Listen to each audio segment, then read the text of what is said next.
میں قسم کھا کر کہہ سکتی ہوں کہ یہ بچہ کاشان کا ہے۔ میں کیوں جھوٹ بولوں گی تائی امی؟ اس کی التجائیں گویا حویلی کے دور دیوار کو چیر رہی تھیں، لیکن حویلی میں رہنے والے بت اس کے ارد گرد دائرہ بنا کر اس کا تماشا دیکھ رہے تھے۔ غضب خدا کا! کاشان نے اسے ہاتھ تک نہیں لگایا اور بچہ خود بخود بن گیا۔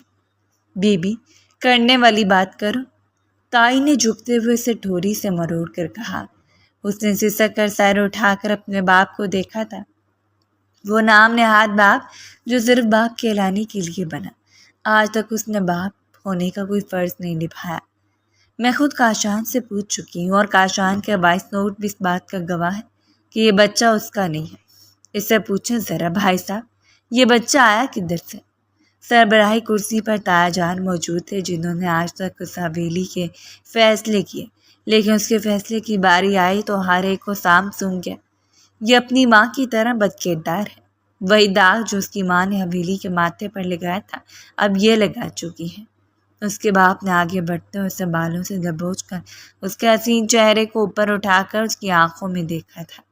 ایسا ثقافت بھرا ماحول تھا، اس کی التجائیں سننے والا کوئی نہیں تھا، اور کامتے ہوئے لبوں کے ساتھ التجاؤں کا گلا گھونٹتے ہوئے اسے کچھ نہ سوجی تو اپنے باپ کے سامنے ہاتھ جوڑ دیا۔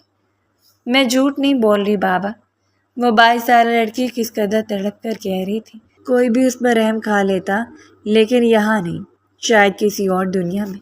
اسے کیوں لگ رہا تھا وہ پتھر کے زمانے یا پھر درندوں کی دنیا میں پیدا ہو گئی ہے۔ یہ ایسے نہیں مانے گی، اس سے مجھے نمٹنے تھے۔ تائی نے آگے بڑھتے اس کے چہرے پر تھپڑوں کی برسات کر دی۔ اس کا سفید مومی چہرہ سرخ پٹا گیا اور نیچے لب کے کنارے سے سرخ سیال کی ایک چھوٹی سی لکیر اس کی ٹھوری تک بہہ آئی۔ وہ تو اس بات پر ساکت تھی کہ آخر وہ شخص اتنا درندہ کیسے ہو سکتا ہے۔ اس کے ساتھ اسی لمحات گزارنے کے بعد وہ دھتکار کے اسے اپنی زندگی سے تو نکال چکا تھا، لیکن کم سے کم یہ کون سی آزمائشیں تھیں جو آزمائش بن کے اس کے سر پر مسلط ہوا اور اسے مزید مذاہب میں دھکیل کر خود بزدل ترین مرد کا ثبوت دے کر یہاں سے غائب ہو گیا۔ وہ روتی رہی، چیختی رہی۔ حویلی کے ملازمین اس کا تماشا دیکھ رہے تھے۔ حویلی کی کنواری لڑکیوں کو کمروں میں بھیج دیا گیا جیسے اس کے شر سے بچانا چاہتے ہو۔ سب لوگ سن لو، اسے کھانے کو کچھ نہیں دیا جائے گا۔ نورین بیگم نے سر اٹھا کر ملازمین کی طرف دیکھا۔ اگر کسی نے بھی بات باہر جا کر کہی اس کے ساتھ ہمدردی کی تو وہ اسی حویلی میں دفن ہو جائے گا۔ وہ جو کہہ رہی تھی کر کے بھی دکھا سکتی تھی۔ وہ سردار جہانگیر خان کی بیوی تھی اور سرداری آج کل ان کے اپنے ہاتھ میں تھی۔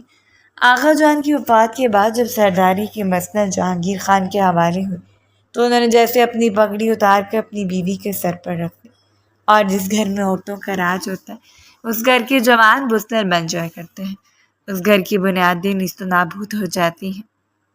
اس کے باپ کے سامنے اسے بالوں سے گھسیٹ کر اسٹور روم کی جانب لے جایا جا رہا تھا۔ اس نے پلٹ کر دیکھا، اس کے باپ کے چہرے پر غضب تھا، وہی غضب جو تایا جان کے چہرے پر چھایا ہوا تھا۔ اس کا تایا زاد اور دیور نوریس نفرت بھری نگاہوں سے اسے دیکھ رہا تھا۔ وہ گویا ان سب لوگوں کی تصویروں کو اپنی آنکھوں میں قید کر لینا چاہتی تھی۔ حویلی کے کونے میں کھینچ کر لے جاتے ہوئے تائی نے اسے سب کی نظروں سے غائب کر دیا۔ اب تم یہی پڑی رہو گی جب تک گل کر مر نہ جاؤ، جب تک اپنے منہ سے سچ نہ بولو۔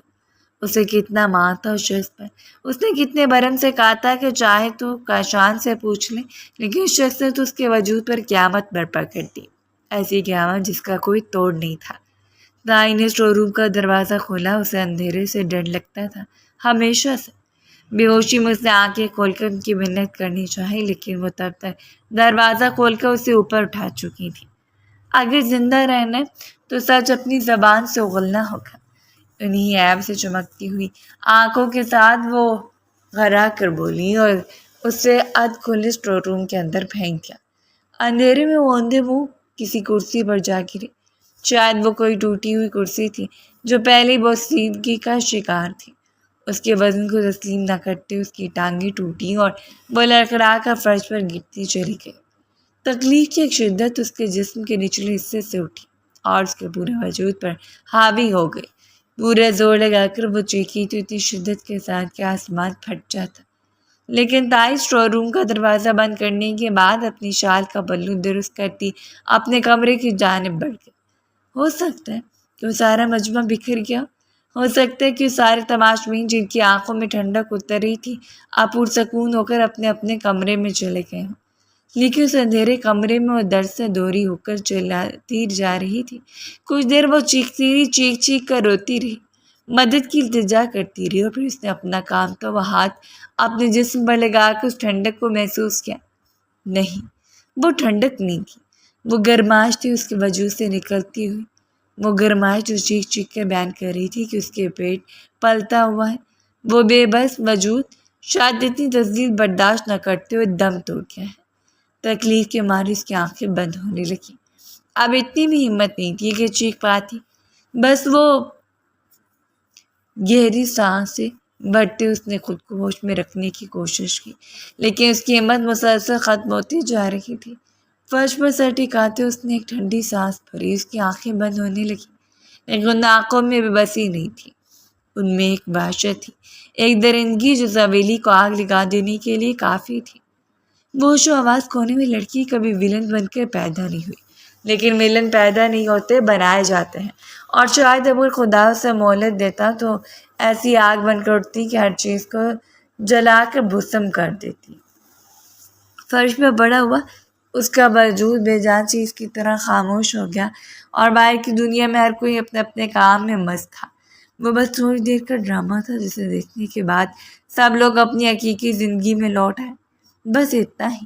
وہ پہلی رات تو نہیں تھی جو اسے اس قدر وحشت زدہ کر دینے والی تھی، یہ اس کی زندگی کی دوسری ذلت زدہ کر دینے والی رات تھی۔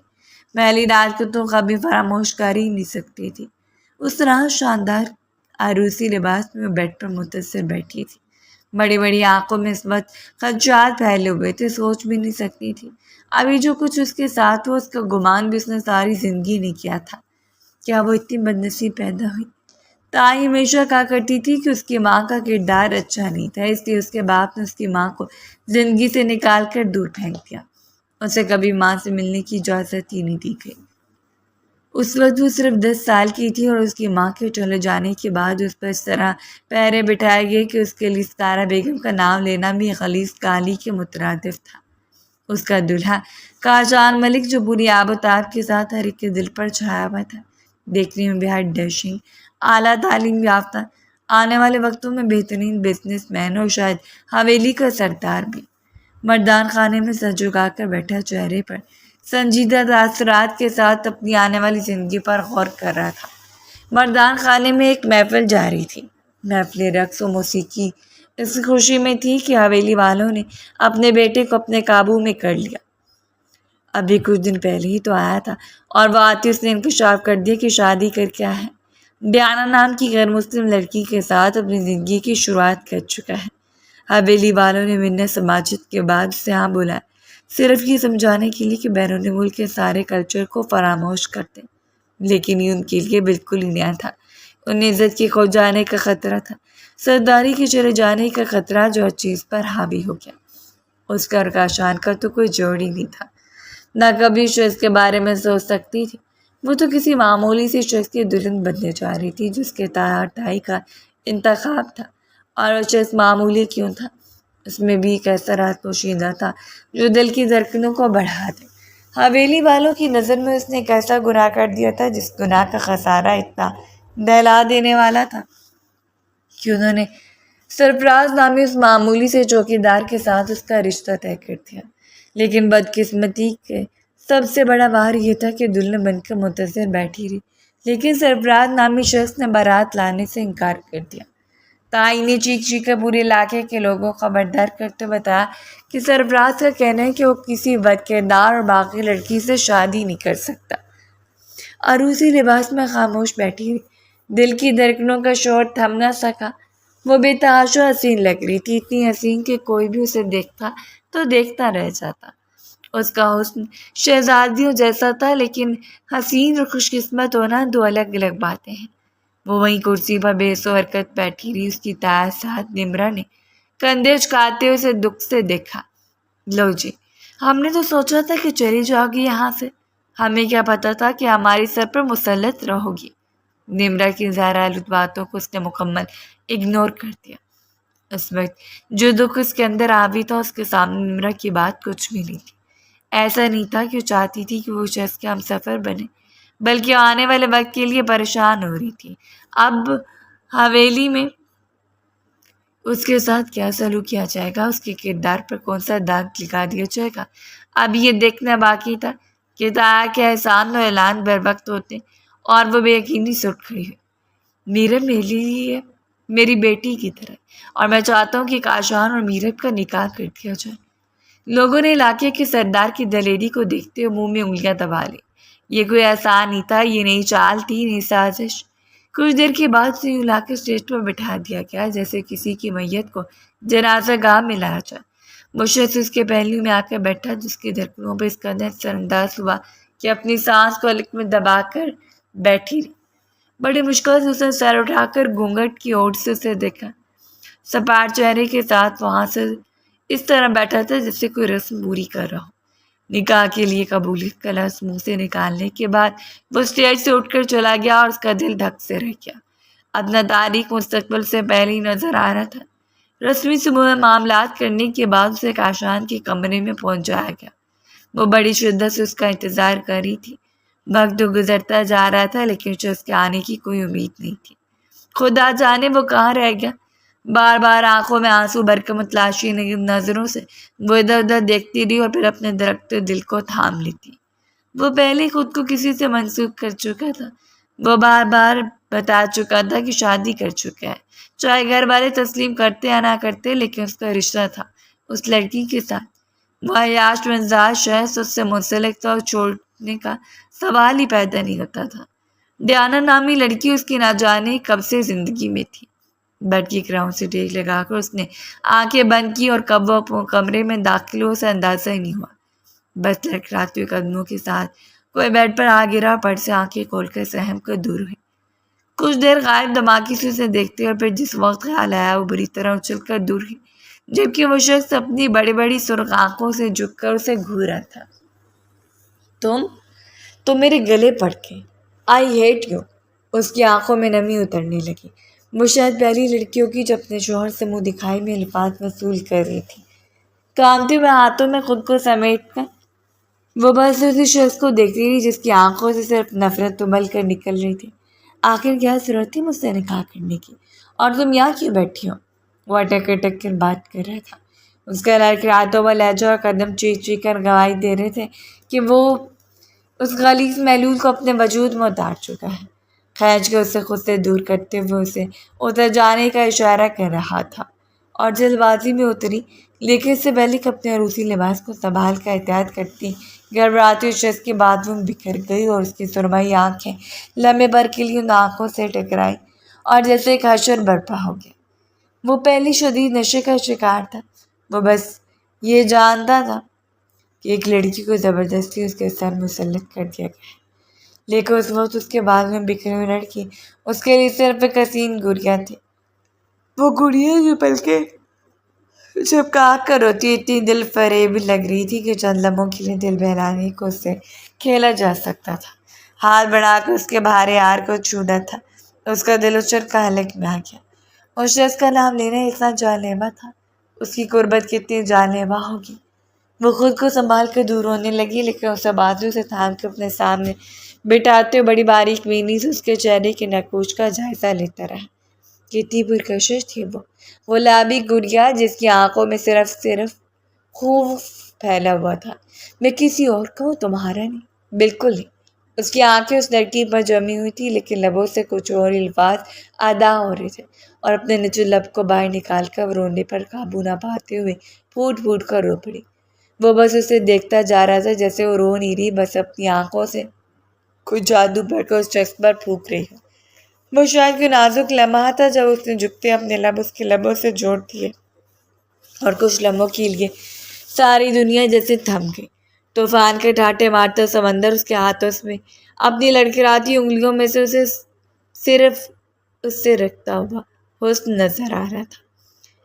وہ شدید نشے میں تھا، لیکن نشے میں ہونے کے باوجود سے یہ تو اندازہ تھا کہ وہ میرا سلطان ہے۔ اس شخص کی شرٹ کو مٹھیوں میں دبوچ کر سلگتی رہ گئی، جبکہ اسے اپنے جنون سے آج نہ کرتے پل پل اس پر بکھرتا جا رہا تھا۔ یہ رات سب کچھ مسمار کر دینے والی رات تھی، ایک ایسی رات تھی جس میں دھدکاری کی نفرت کا نشانہ بنائی گیا، اور اس کے بعد اس شخص نے اسے اپنی نرم آغوش میں سمیٹ کر اسے احساس دلایا کہ خوبصورت ہے، اتنی خوبصورت کہ کسی کی نشیلی آنکھوں کو خود پر روک سکے، کسی کے بہک جانے کی وجہ بن جائے۔ اس رات اسے لگا کہ کاشان اسے اپنا حق دے چکا ہے، زندگی چاہے جیسے بھی گزری تھی لیکن اس نے تسلیم کر لیا۔ اگر وہ شخص اسے سمیٹ رہا ہے تو اسے کوئی پرواہ نہیں، چاہے وہ بیوی رکھتا ہے باہر، اس کے معاملات جو بھی ہیں، چاہے نام کہیں، لیکن اسے شوہر تو دستیاب ہو چکا تھا۔ وہ شوہر کی بھوک ہی نہیں تھی، لیکن اسے ایک محافظ چاہیے تھا، سو اس نے اس رات کاشان خان کو اپنا محافظ بنا لیا، یہ جانے بغیر کہ کبھی کبھی ہمارے سر پر کھڑی چھت جسے ہم اپنا سماعت سے محفوظ ٹھکانہ تصور کرتے ہیں، جب وہ درام سے ہم پر گرتی ہے تو ہماری موت کی وجہ بن جاتی ہے۔ اور پھر کہانی کچھ اس طرح لکھی جاتی ہے، محافظ اس طرح دشمن جان بنے کہ لوگ ان کے حصار میں رہتے ہوئے خسارے کا نشانہ بن گئے۔ اپنے تمام جنون کو اس کے وجود میں ڈھیلنے کے بعد وہ منہ پھیر کر سو گیا۔ وہ شاندار سا مرد اسے دستیاب ہوا، لیکن اس کے بعد یہ خالی پن اس کے وجود میں اترا اور کروٹ بدلتے ہوئے جانے کتنی دیر روتی رہی۔ اس کی آنکھوں کی بتیوں پر لکھا ہوا نام اسد شرازی کا تھا، لیکن بغاوت کے لیے نہیں بنائی گئی تھی۔ اسے ڈر تھا کوئی اس کے آنکھوں میں لکھے اس نام کو پڑھ لے اور اس پر بدکرداری کا ٹیگ لگا دیا جائے۔ اسے تو اپنے جذبات، اپنا سب کچھ مار دیا، لیکن اس کے باوجود تمام الزامات کو برداشت کیا، لیکن اب اس میں ہمت نہیں بچی تھی۔ وہ رات اپنے تمام تسنگینوں کے ساتھ گزر گئی، لیکن نہیں معلوم کہ آنے والی صبح کون سی قیامت لے کر اترنے والی تھی۔ اگلی صبح بیدار ہوا، بڑی مشکل سے فجر کے بعد سے نیند آئی تھی۔ فجر ادا کر رہی کہ ہی لیٹی وہ شخص کروٹ موڑ کر کچھ دیر سے دیکھتا رہا، بے یقینی سے، اور پھر جیسے رات میں اپنا بہک جانا اس کے ذہن میں آیا، شدید طور پر آگ بگولا ہوتے اسے سوئی ہوئی نازک سی لڑکی کو کھینچو اپنے سامنے بٹھایا اور بے یقینی سے کسی گڑیا کی طرح آنکھیں کھول کر اسے دیکھتی رہ گئی۔ آنکھوں میں سرخ ڈورے تھے، گردن پر بنے سرخ نشان خود کو سمیٹتی وہ کاشان کی آنکھوں میں دیکھ رہی تھی جو غضبناک ہو کر اس کے چہرے کو دبوچے ہوئے تھا۔ تمہاری ہمت کیسی ہوئی اس جگہ پر سونے کی، جبکہ تم جانتی ہو کہ جگہ کسی اور کی ہے؟ وہ اتنی شدت سے دارا کی آواز کمرے میں دب کر رہ گئی، جو کہ اس لڑکی کی سماعتیں اس سے بری طرح متاثر ہوئی۔ بے یقینی سے اسے دیکھتے ہوئے دور ہوئی۔ آپ نے خود مجھے اٹکتے اپنا جملہ مکمل نہیں کر پائی تھی، ایک زناٹے دار تھپڑ اس کے منہ پر مارا گیا۔ اس سے لگا جیسے تکلیف نہیں، یہ اندر کچھ ٹوٹا تھا، یہ تکلیف اندرونی تکلیف تھی۔ تھپڑ نے تو بس اس کے چہرے پر نشان چھوڑا تھا۔ تمہاری اوقات کیا ہے کہ تم کاشان جہانگیر خان کے پہلو میں لوٹو، جب میں تمہیں بتا چکا ہوں کہ میں ڈیانا کا شوہر ہوں؟ تمہاری ہمت کیسے ہوئی میرے قریب آنے کی؟ وہ اس پر دھا رہا تھا، جبکہ منہ پر ہاتھ رکھ کر وہ وہیں فرش پر بیٹھتی چلی گئی۔ وہ اس کے سر پر مسلط تھا۔ میں نفرت کرتا ہوں تم سے، میرا اور تمہارا کوئی رشتہ نہیں ہے، اور نہ ہی آج کے بعد تم مجھے اس کمرے میں نظر آؤ، نکلو یہاں سے۔ اسے دھکیلنے کے بعد کمرے کی چیزیں اٹھا کر فرش پر پھینکنے لگا۔ ایک ہنگامہ برپا ہو چکا تھا۔ اسے لگتا تھا کہ شادی کی اگلی صبح بڑی حسین ہوتی ہے۔ شوہر کے بازو میں آنکھیں کھول کر جب اس کی محبت سے آشنا ہو جاتا ہے تو دل دھڑکتا رہ جاتا ہے۔ مسکراتے ہوئے گھر والے استقبال کرتے ہیں نئی زندگی کی شروعات کا، اور یہ قدم بہت مقدس ثابت ہوتا ہے، لیکن اس کے خوابوں کا محل زمین بوس ہوتا جا رہا تھا۔ چیخ و پکار سننے کے بعد حویلی کے باقی سب لوگ بھی کمرے میں باری باری آنے لگے۔ دروازے کے پاس کھڑی تھر تھر کانپ رہی تھی، خود کو سمیٹتی اپنا جرم تلاش کرتی۔ وہ تزلیل کا آخری درجہ تھا جب اس شخص نے دھاڑتے ہوئے سب کو باور کروا دیا کہ وہ اسے کبھی بھی اپنی بیوی تسلیم نہیں کرے گا، اور نہ ہی آج کے بعد اس کمرے میں اس کے سامنے سے نظر آنی چاہیے۔ تائی نے اس کے بازو کو مروڑتے اسے کھینچ کے کمرے سے باہر نکال دیا۔ جب میرے بیٹے نے کہہ دیا تو یہاں کھڑی کھڑی منہ کیا دیکھ رہی ہے؟ جاؤ دفعہ ہو جاؤ اپنے کمرے میں۔ اپنے بکھرے ہوئے وجود کو سمیٹ کر چپ چاپ چلی گئی۔ اسے کبھی حق دیا ہی نہیں گیا کہ اپنے حق کے لیے آواز اٹھاتی۔ اس حویلی میں اس کا نام نہاد باپ بھی موجود تھا، جس نے تب سے اسے نفرت کی جب سے اس کی زندگی میں آئی تھی۔ ایسا سننے میں آتا ہے کہ اس نے حویلی سے باہر کسی من پسند عورت کے ساتھ شادی کر رکھی تھی، لیکن اس بات کے کوئی واضح ثبوت نہیں تھے کیونکہ وہ اکثر اوقات ہی حویلی میں پائے جاتے۔ اس روز وہ روئی اس قدر شدت کے ساتھ روئی کے اندر کا سارا ملبہ اس کی آنکھوں سے بہہ کے اس کی تنہائی کو ختم کرنے لگا۔ تائی نے اس پر پہرے لگا دیے کہ دوبارہ کاشان کے سامنے نہیں جا سکتے۔ کاشان گھر والوں کے سامنے بغاوت پر اترا ہوا تھا۔ ہر وہ صورت بیرون ملک واپس جانا چاہتا تھا۔ وہ انہی تیاریوں میں تھا اور آغا جان اسے بھیج نہیں رہے تھے۔ اس روز وہ آغا جان کے سامنے کھڑا ہو گیا۔ میں ہر صورت جاؤں گا، چاہے آپ جو بھی کر لیں۔ اس کی آنکھوں میں ایک وارننگ تھی۔ میں تمہیں جائیداد سے آگ کر دوں گا۔ آغا جان بھی دھمکی دینے سے باز نہ آئے۔ مجھے کوئی فرق نہیں پڑتا، کل کی بجائے آج کر دیں، لیکن نہ ہی میں آپ کی بھتیجی کو تسلیم کروں گا اور نہ ہی یہاں رہوں گا۔ ڈیانا میری بیوی اور ہمیشہ وہی رہے گی۔ ڈیانا اور اس کے تعلقات پچھلے 5 سال سے تھے۔ شاید 6 ماہ پہلے انہوں نے شادی کی، کسی مذہب کے لحاظ سے کی۔ یہ ساری باتیں بھی بعد کی باتیں تھی۔ اس وقت وہ یہ منوانے کی چکر میں تھا کس طرح ڈیانا کو تسلیم کر لیا جائے۔ گھر میں اچھی خاصی لڑائی ہوئی لیکن اپنی ضد سے باز نہیں آیا۔ اس روز وہ شہر چلا گیا اپنے فلیٹ میں، اور 1 ہفتے کے بعد جب واپس آیا تو اس کی ساری تیاریاں مکمل ہو چکی تھیں۔ شاید اس نے ڈیانا کو بھی آگاہ کر دیا اور وہ بھی یہ چاہتی تھی کہ جلد سے جلد واپس آئے۔ اس شام باقی سب گھر والوں کو بتانے کے بعد اسے حویلی سے نکلنا تھا، اور اس روز سیڑھیوں پر ایک بار پھر آمنے سامنے آ کے گلابی رنگ کے دوپٹے میں اس کا جگمگاتا ہوا چہرہ بہت دل فریب لگ رہا تھا۔ کاشان ایک نظر سے دیکھا جبکہ وہ بھی سر اٹھا کر خالی آنکھوں سے اسے دیکھ رہی تھی۔ آئی ایم سوری، لیکن تمہیں اپنی زندگی کی نئی شروعات کر لینی چاہیے۔ یہ نکاح بس ایک ضد تھی، شاید تمہارے تایا کی۔ میں جانتا ہوں تمہارے ساتھ غلط ہوا ہے لیکن میں کچھ نہیں کر سکتا۔ اس کا دل چاہ کے وہ ایک بار پھر پوچھ لیتی، یہ نکاح تو تایا جان کی ضد تھی، لیکن اس رات وہ سب کیا تھا؟ وہ بس اسے دیکھتی رہی اور شاید اس کی سوالی نظروں سے گھبرا کے اس کے پہلو سے نکل کر اپنے کمرے میں چلا گیا۔ تایا جان رضامند نہیں تھے لیکن تائی اپنے بیٹے کو کھونا نہیں چاہتی تھی، سو انہوں نے اس کا ساتھ دیا اور ہمیشہ ہمیشہ کے لیے بیرون ملک چلا گیا، اسے زمین اور آسمان کے درمیان معلق کر کے۔ تائی نے پہلے کی طرح اسے اپنے عتاب کا نشانہ بنا لیا۔ سارا دن گھر کے کام کاج کرتی اور شام میں جب چپ چاپ کمرے میں جا کر لیٹ جاتی۔ تائی کی 3 اولادیں تھیں۔ بڑا بیٹا کاشان، اس سے چھوٹا نوریز اور اس سے چھوٹی نمرا۔ سلطان صاحب کی اکلوتی اولاد تھی۔ سلطان صاحب اور گلنور بیگم نے محبت سے شادی کی۔ اپنی فیملی کے سامنے سینہ تار کو انہوں نے جب تسلیم کیا کہ سلطان خان سے محبت کرتی ہیں، تب انہیں اس چیز کا ہرگز بھی خوف نہیں ہوگا کہ سلطان اسے آدھے راستے میں چھوڑ کر چلا جائے گا۔ انہوں نے بغاوت کر کے نکاح کر لیا۔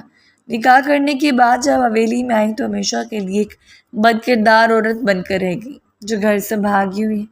ان کی عزت دن بدن گھٹتی چلی گئی، یہاں تک کہ اللہ نے انہیں ایک اولاد سے نوازا اور اس کے بعد سلطان خان کو کبھی اس عورت پر یقین آیا ہی نہیں۔ حالانکہ محبت تو دونوں نے کی تھی، بغاوت بھی دونوں نے کی، لیکن قصوروار ہمیشہ کی طرح صرف عورت ٹھہرائی گئی۔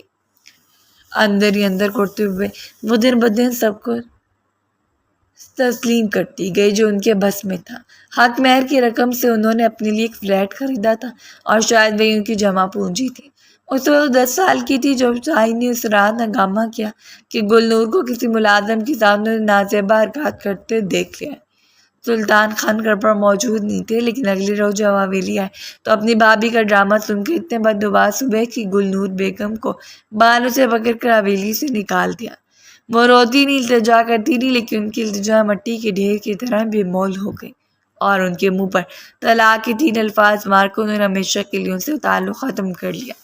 وہ عورت جو حویلی سے نکلنے کے بعد کبھی نظر نہیں آئی، کبھی بھی میرا بھی ان کی شکل نہیں دیکھی، ان کی محبت کے لیے تڑپتی رہی۔ ان کے چلے جانے کے بعد حویلی کی زمین اس پر اس قدر تنگ ہوئی کہ اس کا جینا دشوار ہو گیا۔ بظاہر اسے تعلیم کی اجازت دی گئی، لیکن تعلیم بھی قید کی طرح تھی۔ ہر روز ہی اسے کسی نہ کسی کٹہرے میں لا کر کھڑا کر دیا جاتا۔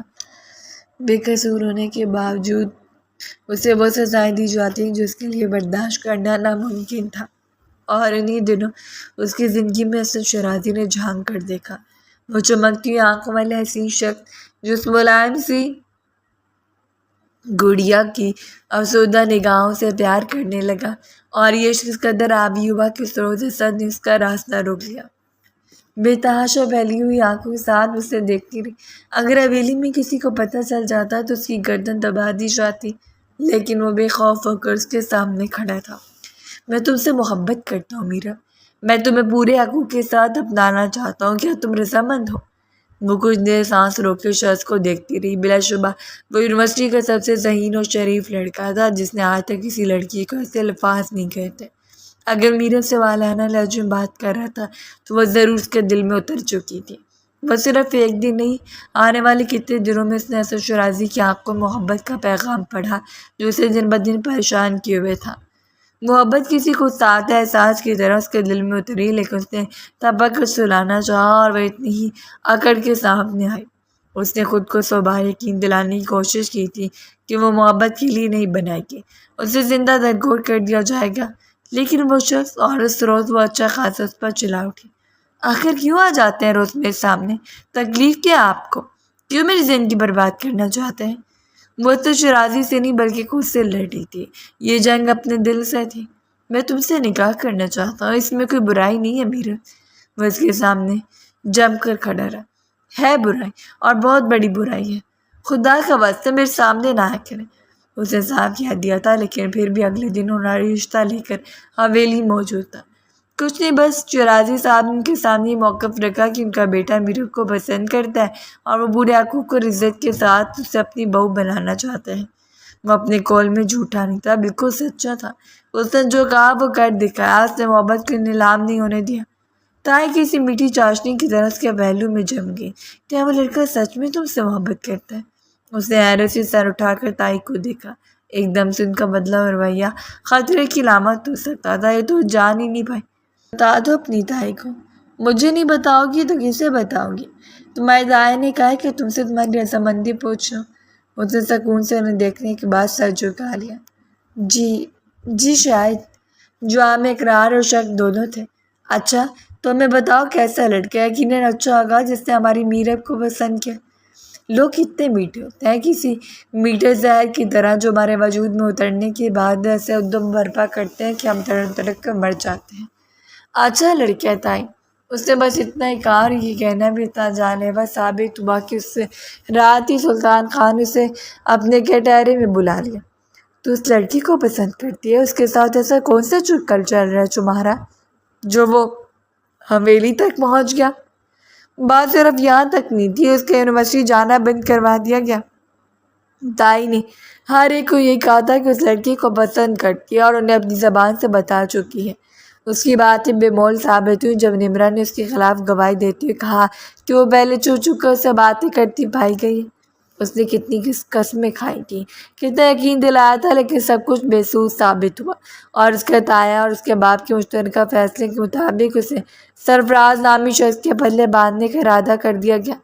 بقول ان کے صرف حویلی کی عزت بچانا چاہتے ہیں، ورنہ اس لڑکی سے کچھ بعید نہیں کہ اپنی ماں کی طرح یہاں سے فرار ہو جائے۔ کاشان کے چلے جانے کے بعد بالکل خاموش تھی، پہلے کی طرح، جب تک کہ اس کی زندگی میں نیا طوفان نہیں آیا۔ مسلسل چک رہا تھا وہ سر، دل خراب ہونا، کچن میں آنے کے بعد سے چیزوں کی وہ خود پر حاوی ہوتی محسوس ہوئی۔ اسے تائی سے تذکرہ کرنے کی بجائے خود ہی اسٹرک منگوا کر چیک کیا اور بے یقین رہ گئی وہ ماں بننے والی تھی۔ نم آنکھوں سے مسکراتی اس نے ننھی سی جان کو محسوس کیا، یعنی دنیا میں کوئی ایسا وجود تھا جو شاید اس کے لیے بنایا گیا ہو، شاید اس دنیا میں آر اس کی زندگی بدل جائے، ہو سکتا ہے اس کے لیے قابل محبت ہو، ایک ایسا تحفہ جو صبر کے بعد حاصل ہو جائے۔ اس کی خوشی کا کوئی ٹھکانہ نہیں تھا۔ پروردگار کا لاکھ لاکھ شکر ادا کرنے کے بعد اس نے مسکراتے ہوئے یہ بات تائی کو بتائی، صرف یہ سوچ کر کہ پوتے کی خوشی میں سارے گلے شکوے بھول کر، ساری نفرتوں کو فراموش کر کے اسے گلے سے لگا لیں گی، اسے اپنی بیٹی سمجھتے ہوئے اس وجود کو تسلیم کر لیں گی، اور ہو سکتا ہے کاشان کو بھی اپنے خون کی طرح واپس کھینچ لیں۔ لیکن ایسا نہیں ہوا، بلکہ وہ ہوا جو نہایت انسانیت سوچ تھا۔ ساری رات وہ اسے اسٹور روم میں پڑی رہی۔ صبح تائی نے ناشتہ کرتے ہوئے حویلی کی ملازمہ نسرین کو کہا کہ اسٹور روم کا دروازہ کھول کر اسے باہر لایا جائے، ہو سکتا ہے اس وقت تک اس کی عقل ٹھکانے آ چکی ہو۔ اور نسرین کی چیخیں سن کر بدمزہ ہوتے وہ اسٹور روم تک پہنچی اور بادل ناخواستہ اسے اٹھا کر اسپتال منتقل کر دیا گیا۔ اس کا باپ ساتھ بھی نہیں گیا۔ اس کے لیے شرمندگی کی بات تھی، اور ویسے میں وہ اس لڑکی کی شکل تک نہیں دیکھنا چاہتا تھا۔ وہ جس وقت ہوش میں آئی ہاسپٹل کے کمرے میں تھی، وہ جائے ہوئے چہرے اور سیاہ پڑتی آنکھوں کے ساتھ اس نے خود کو یقین دلایا کہ وہ زندہ ہے، مری نہیں، اور پھر گردن موڑ کر کمرے کا جائزہ لینے لگی۔ چند قدموں کے فاصلے پر بیٹھی ہوئی تائی عجیب منوسیت بھری نگاہوں سے اسے دیکھ رہی تھی۔ بی بی زندہ ہو اور ہمارے سر پر مسلط ہو، لیکن اس گناہ سے جان چھوٹ گئی، شکر ہے خدا کا۔ علاقے سے دور اس ہاسپٹل میں لے کر آئی ہوں تمہیں تاکہ بدنامی سے بچ جائے۔ اس نے کام تو ہاتھ پیٹ پر رکھا، یعنی وہ وجود جس کے آنے کی خوشی مجھ سے صرف چند گھنٹے منائی تھی وہ ختم بھی ہو گیا۔ اس نے چاہا کہ وہ رو لے، لیکن نہیں رو پائی، حالانکہ ہر حادثے کے بعد وہ جی بھر کر روتی رہی، پھوٹ پھوٹ کر۔ تائی نے بھی بہت کچھ کہہ رہی تھی، لیکن اس نے کچھ نہیں سنا۔ اور شام اسے دوبارہ حویلی لایا گیا۔ وہ چپ چاپ سارے دن بستر پر لیٹی رہی۔ چند دن ملازمہ کے ذریعے سے کھانا کمرے میں ملتا رہا، شاید اس لیے کہ زندہ رہے، یا پھر یہ ملازمین کی مہربانی تھی، یا جو بھی، لیکن اس کے لبوں پر ایسی خاموشی کا تالا پڑا جو شاید زنگ آلود ہو گیا۔ ایسا لگتا تھا کہ نہ اسے رونا آتا ہے، نہ بات کرنا جانتی ہے، اور نہ ہی کوئی شکوہ۔ سپاٹ چہرے کے ساتھ وہ سارا دن کمرے میں رہتی، اور تائی کے لیے بڑی پرسکون کر دینے والی تھی کہ اب اس نے زبان کھولنی بند کر دی ہے۔ وہ وہی کرتی جو تائی کہتی، چپ چاپ اپنا کام مکمل کرنے کے بعد کچھ دیر کے لیے کمرے میں چلی جاتی، ان کی باتوں کو سنتی، لیکن ویسے پلٹ کر دیکھنا بھی اسے معیوب لگتا تھا۔ روز کے رویے سے تنگ آ کر تائی نے ایک بار پھر اس کے بازو کو کھینچ کر اس کی پشت سے ٹکا دیا۔ سمجھتی کیا خود کو؟ میں بات کر رہی ہوں، تم سن نہیں رہی؟ کمبخت کہیں کی۔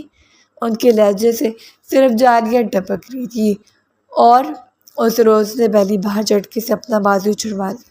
سن رہی ہوں اور سمجھ بھی رہی ہوں، لیکن بہتر ہے صرف زبان سے بات کیا کریں، میرے سلطان نے جواب دیا تھا۔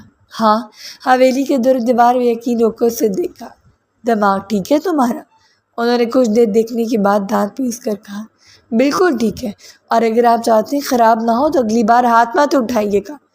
تائی کو ایسی طاقت چھوڑ کر اپنا ہاتھ جھٹکتی کمرے میں چلی گئی۔ دونوں طرف سے صحیح بے بسی اس پر حاوی تھی۔ تائی زیادہ کیا کر لیتی، اس کے بعد کچھ شکایت کے لگاتی، وہ مار کھا لیتی، لیکن اب اسے خاموش نہیں رہنا تھا، یہ تو جان ہی چکی تھی۔ لیکن معاملات اس وقت خاموشی کا شکار ہو گئے جب اسی شام تقریباً 1.5 ہفتے کے بعد آنے والی کار سے انہیں معلوم ہوا کہ کاشان کی 3 سے 4 دن پہلے خطرناک ایکسیڈنٹ ہوا ہے۔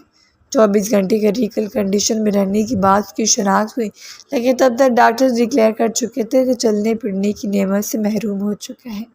اس کی ریڑھ کی ہڈی کو شدید نقصان پہنچا، 95% تک ڈاکٹرز کا اندازہ یہ تھا کہ دوبارہ چل نہیں پائے گا۔ صرف 5% کے لیے انہوں نے ڈیسائیڈ کیا کہ دوبارہ اس کا آپریشن کریں گے۔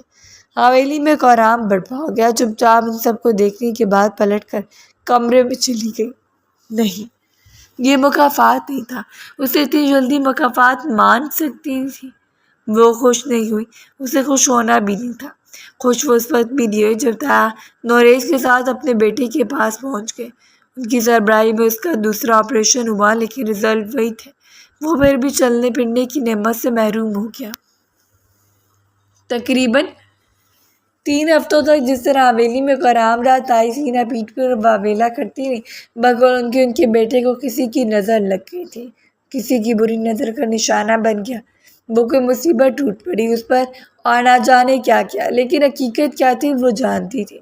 کبھی کبھار ہم خاموشی اختیار کر لیتے ہیں، لیکن دور آسمان بیٹھی ہوئی ذات خاموش نہیں رہتی، اسے معلوم ہوتا ہے کہ کس وقت کس کی کون سی رگ دبانی ہے۔ اس نے ہمیں بنایا ہے، اپنی تخلیق سے بخوبی واقف ہے۔ جائے نماز پر بیٹھ کر اس روز اس نے اپنے ہاتھوں پر اپنا ماتھا ٹکا لیا، دیر تک روتی رہی۔ اس نے کبھی بددعا نہیں کی تھی، بس خاموشی اختیار کر لی تھی۔ اور ابھی بھی وہ چپ چاپ یہ تماشا دیکھ رہی تھی جب مزید چند دنوں کے بعد خبر ملی کہ کاشان کو واپس پاکستان لایا جا رہا ہے۔ ہمیشہ کے لیے وہ شخص لوٹ کر آ رہا ہے جو بڑی ہردرمی سے یہاں سے چل کر گیا تھا۔ اور سب سے بری خبر یہ تھی کہ بیرون ملک بنائی ہوئی ایک چھوٹی سی کمپنی جس کو اس نے ڈیانا کے ساتھ مل کر پروان چڑھایا، اس کمپنی اور گھریلو منی میں رکھنے بعد ڈیانا اس سے علیحدہ ہو گئی۔ اس نے صاف کہہ دیا کسی ایسے شخص کے ساتھ زندگی نہیں گزار سکتی جہاں سے اپنا کوئی فیوچر نظر نہیں آ رہا۔ وہ جب وہاں سے آیا تھا تو بالکل ہی خالی ہاتھ آیا تھا۔ وہ حویلی آ گیا، اسے اپنے کمرے منتقل کر دیا گیا۔ ابھی اس کی طبیعت بالکل بہتر نہیں تھی۔ وہ نگہداشت میں تھا۔ تکلیف کی شدت جب اس پر حاوی ہوتی تو بھرپور جوان مرد ہونے کے باوجود چیخ چیخ کر روتا۔ صرف 24 گھنٹوں تک خود پر ضبط کر پائی اور شام اس کے لیے سوپ کٹی ہوئی فروٹ سے دوا لے کر اس کے کمرے میں داخل ہوئی۔ ان 3-4 دنوں میں ستائی کے بدلتے ہوئے رویے کو دیکھا تھا۔ وہ اسے بتانے لگی تھی کہ کاشان کی طبیعت کے متعلق اکثر اوقات بغیر پوچھے اسے آنے والے وقت سے آگاہ کرنے لگتی ہے کوئی بھی غیر رسمی بات، اور وہ خاموشی سے سن لیتی۔ کاشان نے سر اٹھا کر اسے دیکھا اور پھر کافی دیر دیکھتا رہا۔ اسے سائڈ ٹیبل پر جھک کر فروٹ رکھے اور پھر پلٹ کر اسے دیکھا۔ کچھ کھا لیجیے، اس کے بعد آپ نے دوائیں بھی لینی ہیں۔ لیکن سختی سے ہاتھ مارتے ہوئے کاشان نے ہر چیز فرش پر گرا دی۔ تم یہ ہمدردی کرنے آئی ہو مجھ سے؟ مجھے نہیں چاہیے تمہاری ہمدردی، جاؤ یہاں سے، نکل جاؤ، فار گاڈ سیک۔ وہ بس بار چہرے کے ساتھ شخص کو دیکھتی رہی۔ آج وہ اسے خود سے دور جانے کو نہیں کہہ رہا تھا، آج وہ اس کی نظروں سے بچنا چاہتا تھا۔ شاید وہ شرمندگی اور پچھتاوے سے بچنا چاہتا تھا، اسے اپنی نظروں کے سامنے سے ہٹانا چاہتا تھا۔ ٹھیک ہے، لیکن یہ سب کھانے کے بعد دوا لے لیجیے گا۔ رات میں آپ درد سے چیختے ہیں تو حویلی کے لوگ ڈسٹرب ہوتے ہیں۔ اس لڑکی کے ساتھ بنایا ہوا رشتہ، گزارے ہوئے لمحات کی قلیل مدت، سب کچھ باری باری اس کی آنکھوں میں گھوم رہا تھا اور وہ بے بس تھا، خاموش۔ وہ رکی نہیں۔ اگلی صبح پھر وہ اس کے لیے ناشتہ لے کر گئی۔ عطائی نے کاشان کی ساری ذمہ داری اس کے حوالے کر دی تھی۔ وہ جس بات سے خوش تھی کہ خاموشی سے ان کی بیٹی خدمت گزار بن رہی ہے۔ وہ جو پہلے سے مختلف القابات سے نوازتی تھی اب میری بچی کہتے نہیں تھکتی، اور وہ بھی خاموش تھی۔ ایک ایسی خاموشی جو شاید طوفان سے پہلے آنے والی خاموشی ہو۔ اس شخص کا چیخنا چلانا بس ایک وقت کے لیے تھا۔ 2 بار اس نے اگنور کیا اور تیسری بار اس سے بھی اندازہ ہو گیا کہ اسے اس لڑکی کی ضرورت ہے۔ وہ بہت اطمینان سے مسکراتی ہوئی بات کرتی جیسے ان کے درمیان تعلقات ہمیشہ سے بہت متاثر کر رہے ہوں۔ اسے اپنے ہاتھوں سے کھلا دیتی، اپنے ہاتھوں سے دبا دیتی۔ آہستہ آہستہ سب کچھ بدلنے لگا تھا، اور اس روز کاشان نے اس کا ہاتھ تھام کر اس کی آنکھوں میں دیکھا۔ مجھے اندازہ نہیں تھا کہ تم سب کچھ اتنا جلدی بھول جاؤ گے۔ بابا ٹھیک کہتے ہیں، مشر کی بیوی سے زیادہ کوئی اچھا نہیں ہو سکتا۔ ہمارے بچے کا کیا ہوا؟ اس نے سر اٹھا کر کاشان کو دیکھا اور پہلی بار کاشان کو اس کی نظروں سے خوف محسوس ہوا۔ وہ موجود نہیں، یعنی ہم اسے کھو چکے ہیں۔ اس ساری اذیت ناک کہانی کو بس بوش ڈالتے ہوئے اس نے بس ٹھیک کہنے پر اکتفا کیا اور مقابل افسردگی سے گردن جھکا لی۔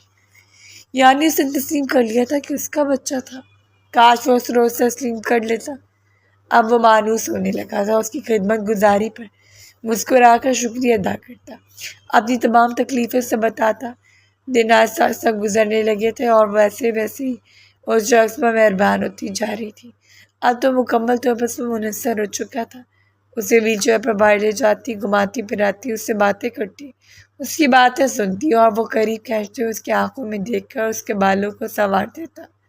وہ کاشان سے اسے نفرت کا تذکرہ کرتی اسے اپنی زندگی سے نوچ کر باہر نکال دیا تھا۔ کیا وہ سمجھتا تھا کہ سب کچھ اتنی آسانی سے اس کے ہاتھ آ جائے گا؟ نہیں، ابھی کچھ پوشیدہ راز تھے جن کے بارے میں اسے کچھ معلوم نہیں تھا۔ اسے گزرے ہوئے 2 مہینوں اس کی نظر میں اس لڑکی کی ویلیو کس طرح بڑھا دیا کہ اب اس کے بغیر کچھ نہیں تھا، کچھ بھی نہیں۔ وہ لڑکی جس سے اسے اس وقت تاما جب ناکارہ ہو گیا، نورین بیگم اس پر صدقے ہوتی جا رہی تھی۔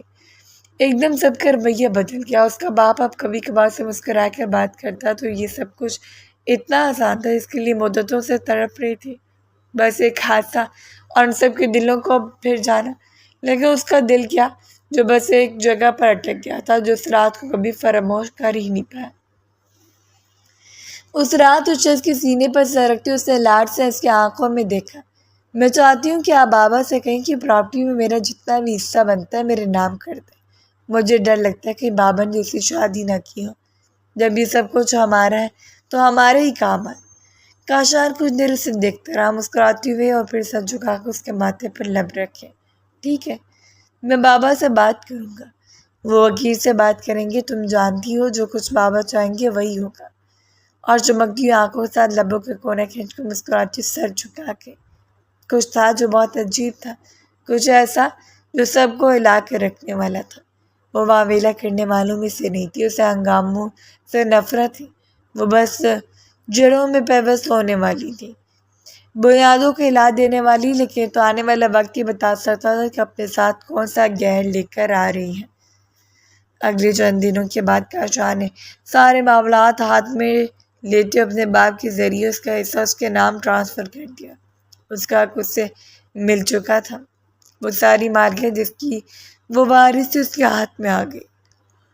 اطمینان سے مسکراتی اس نے فائل اٹھا کر اپنے پاس محفوظ کر لی۔ تھینک یو سو مچ میری زندگی میں شامل ہونے کے لیے، مجھے ایک حسین ہم سفر سے متعارف کروانے کے لیے۔ آئی لو یو سو مچ۔ اس روز حویلی کے تمام مکینوں کے درمیان کاشان نے گرمجوشی سے اس کا ہاتھ تھام لیا۔ وہ ویل چیئر پر بیٹھا بڑے اعتماد سے اسے مسکراتے ہوئے دیکھ رہا تھا، جو لڑکی اسے زندگی میں دوبارہ واپس لانے کا سبب بنی۔ سب لوگ ناز سے مسکراتے اس کا چہرہ دیکھ رہے تھے جو پہلے سے منفرد لگ رہا تھا۔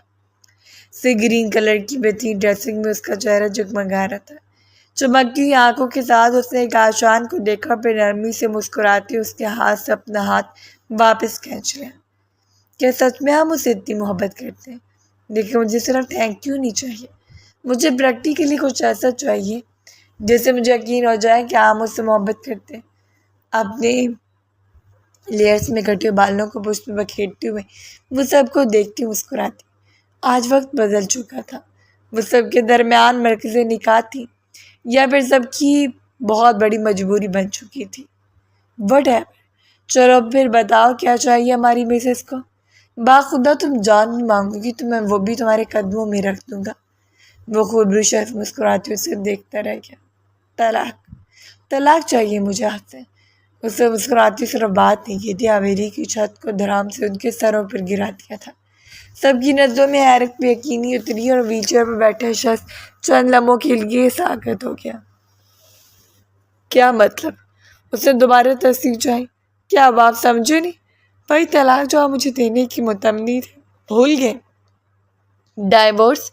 اس نے باری باری سب کی آنکھوں میں دیکھا جیسے بہت معمولی بات ہو۔ ہوش میں تو ہو تم؟ یہ کیا کہہ رہی ہو؟ نورین بیگم کا لہجہ ذرا سا بدلا۔ زبان سنبھال کر بات کریں، میں اپنے شوہر سے مخاطب ہوں۔ اس کا باپ سے دیکھ کر سیدھا ہوا۔ ہوش میں تو لڑکی، کس طرح بات کر رہی ہو؟ اپنی ماں کی طرح؟ زبان؟ ابھی اس نے اپنے باپ کو جملہ مکمل نہیں کرنے دیا تھا جب دانت پیستے اٹھی اور پلٹ کے ان کی آنکھوں میں دیکھا۔ خبردار کہ میری ماں کے بارے میں ایک لفظ بھی کہا تو مجھ سے برا کوئی نہیں ہوگا۔ ایک گھٹیا شخص جو باپ کے لانے کی قابل ہی نہیں ہے، جس سے نہ ایک عورت کی پاس داری رکھی، نہ ایک بیٹی کو بیٹی بنا کر پال سکا، لوگوں کے حوالے کر کے لمحے لمحے کو تڑپا رلایا، اور آج وہ مجھے ہوش میں رہنے کی باتیں کر رہے ہیں۔ اس روز اس نے سب کے چکے چڑا دیے تو اس نے چیختی ہوئی شخص کا گریبان پکڑ کر اس کی آنکھوں میں دیکھا، جس سے اب اس سے محبت ہوئی تھی۔ وہ جانتی تھی کاشان کو محبت کی موت دے چکی ہے، وہ اب حویلی میں کسی کو بھی اس لڑکی کو ہاتھ نہیں لگانے دے گا۔